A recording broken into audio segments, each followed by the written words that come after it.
Welcome back to Mitch Bay Sales. So here we go. Today we're going to go to Father Joe's Village. It's kind of like a Goodwill, but not as, should I say, strict on the prices, which is why I like to go here.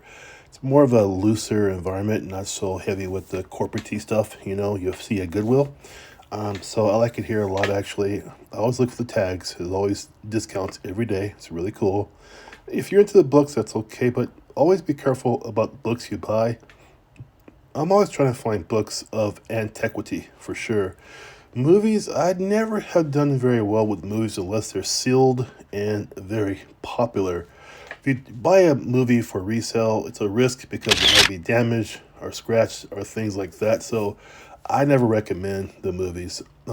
Same thing with albums, the LPs from the old days. I mean, those have to look really good, be in really good shape because if you're a buyer and you buy an album from somebody, you want it to be nice, right? Clean, play well, and so on and so forth. So, you as a buyer for this product, you cannot guarantee any of that.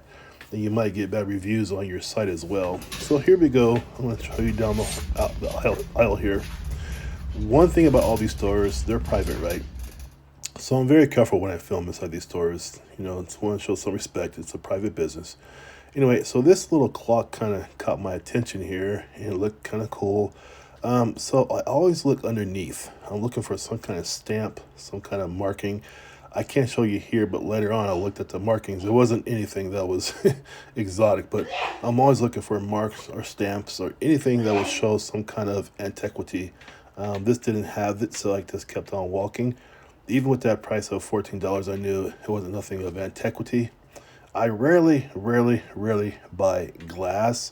Now, I look at glass all the time because sometimes there's three or four brands that I know that sell very well.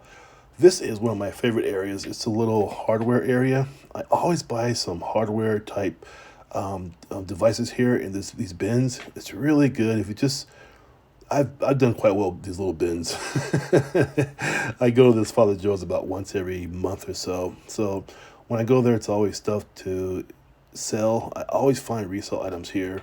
These bins are really great. Just look around, scan. This little ant bait is always good. Those things sell very well, actually. Also, too, I like the tools in here too. I look around at it's really good. You can find a lot of things here. Just remember to bring your eBay. Make sure the app's on your phone, and scan these things while you're there to make sure you're gonna get a really good deal.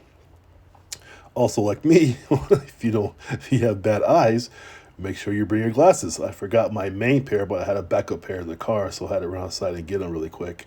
And then over here, you see some of the, maybe more of the beauty products over here. I'm always careful with beauty products because I never really know. I like to look at expiration dates, of course, Oh, there's a printer right there. That's some printer ink. Printer ink is good. I like to buy printer ink, but small ones. I don't like to buy the big boxes. You guys know me by now. All my stuff is probably under 3 or 4 pounds. I never ship anything over 10 pounds ever. So, and again, we're back here looking at whatever we can find, right? I mean, sometimes those depends. Those sell well sometimes. It just depends on what you're looking at and what you want for that day to fill your resale basket.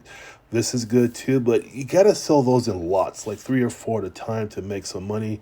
You can't sell one; it doesn't make any sense. I learned that day at the store because one sells, you about break even. You gotta sell 2 or 3 in a lot to make some money from it.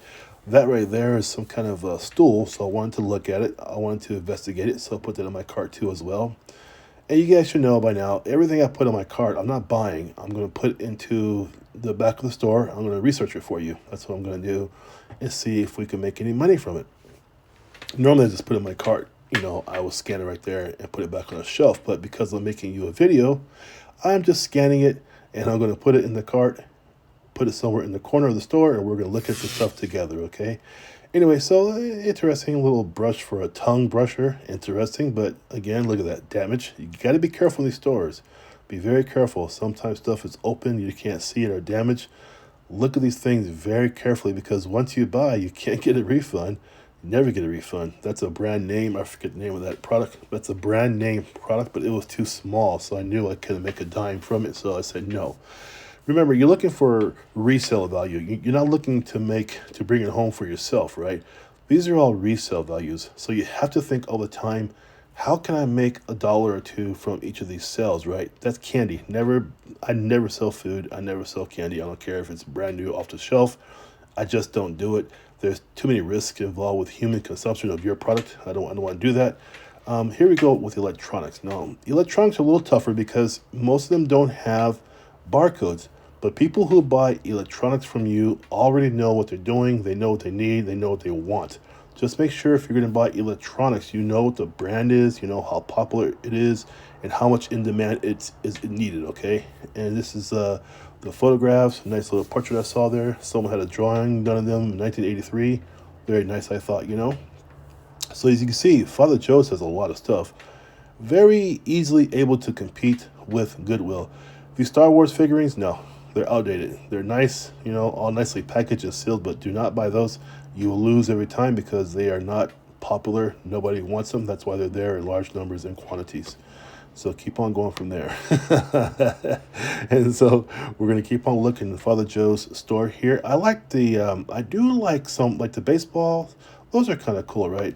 If you're not going to resell, they're great. But for resale, no. They cost about $5 or $6. You scan it, people are not really buying those things no more. Maybe $8 or $9. So you'll make a profit, maybe $2. It's not a good deal. Remember, we always want to go get a twice our value. Shoes, as you know, always intrigue me. I like foreign looking shoes or different shoes. These shoes here really caught my eye. I thought they'd be nice to resell, so I definitely wanted to pull them off and see how they are for a resale value. At this point, too, please subscribe to my channel, please, guys. These videos take a long time to make for you, so please subscribe. I would really appreciate it. So again, you see the heel? The heel there, that's a problem. So I don't want to put on new heels just to sell a pair of shoes. I'm not going to do that. Here we go, two red Skechers. That was kind of cool. I definitely had to run those through the eBay machine to make sure that you can make some money or not for these shoes. It looks pretty cool to me, though, I think. I like them. They look clean. They look very new, actually. So I put them in my cart because I wanted to check them out for you, of course, and do the run through on them. And so the price, too, was like $13. I think that's a really good price for these things. So this was a very interesting pair of Converse. The only problem was those black Converse had a hole in the bottom. I think the bottom right it was. But anyways, because of that hole, I couldn't sell them. No way. I knew that already. I had to run these through the eBay machine too to make sure we make some profit. Sad to say, I couldn't. Father Joe's knew what these were worth, so they didn't.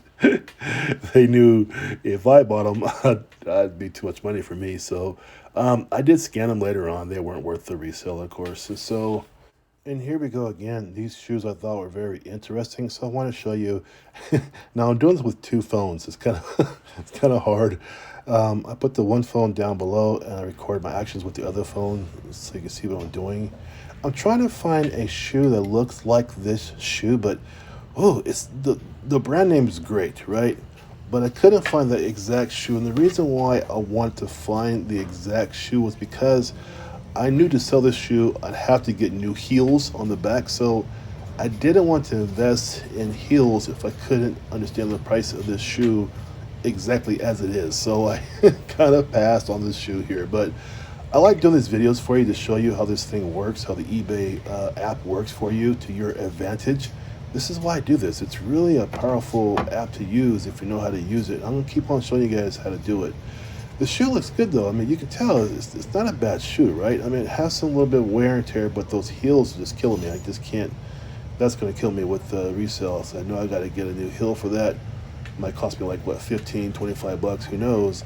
But the price of the heel would then therefore would negate any kind of profit I'd make, right? Obviously. So, but it was hard to let these shoes go. It really was, because they were nice for resale. I knew they would be nice. So sometimes it's going to happen to you guys too. I tell you all the time, do not fall in love with your product. This here, I thought, right? This bright stool, I thought it'd be a really good thing to sell because it's boxed up, right? It's sealed, and everything else. And I was trying to find the Be Right stool. I found one or two, but this thing's in a box, so I wasn't sure exactly what it looked like. There wasn't a diagram or nothing like that out there. So then I tried to run the barcode.